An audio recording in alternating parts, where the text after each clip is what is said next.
you are blacklisted, then you are told you are not a very good person. So that will now redeem close to 4 million Kenyans.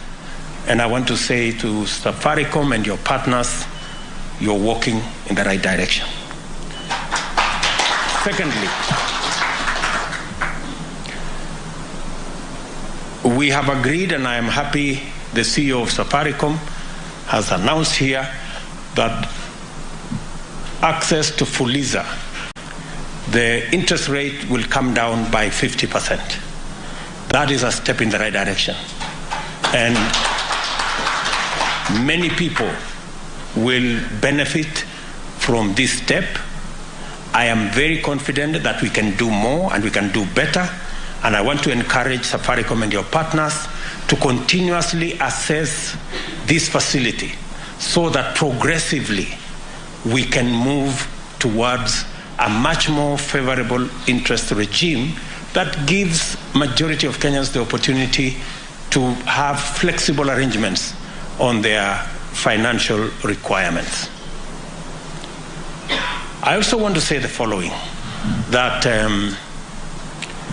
Fuliza is addressing a certain category of borrowers on short term. As you have indicated yourselves, there is more traction towards 14 days, 11, 14 days. It should speak to you that you need to think about other instruments and other facilities that should be able to take care of a slightly longer term borrowers.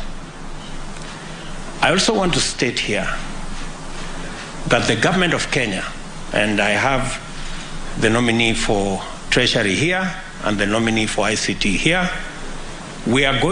these two gentlemen will be working with you in the financial fintech space because we want to work on credit, especially for our micro, small, and medium enterprises.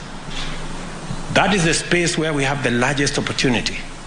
That is the space that employs almost 80% of our population, and yet they are constrained by access to credit. I have listened to many of them in the campaign trail. I was giving these good people an example of Shiku in Ruaka market and her team. They borrow 1 million shillings every day, and they pay as high interest as 10% per day, which translates into 3,600% per year. Shiku and her team, they don't want free money.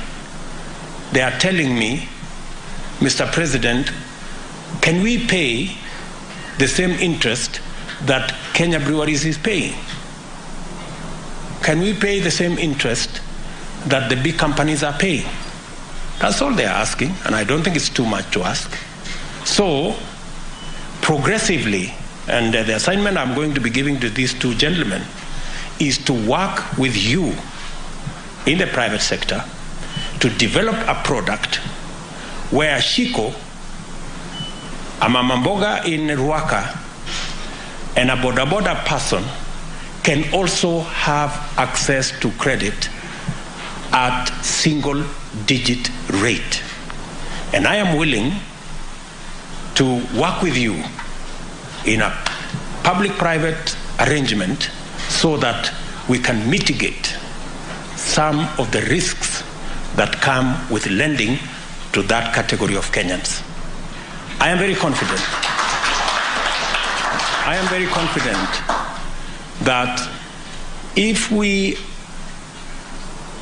give Shiku and her team, and many of them in Kenya, the opportunity to borrow at single-digit interest rate, they can double, if not triple, their business.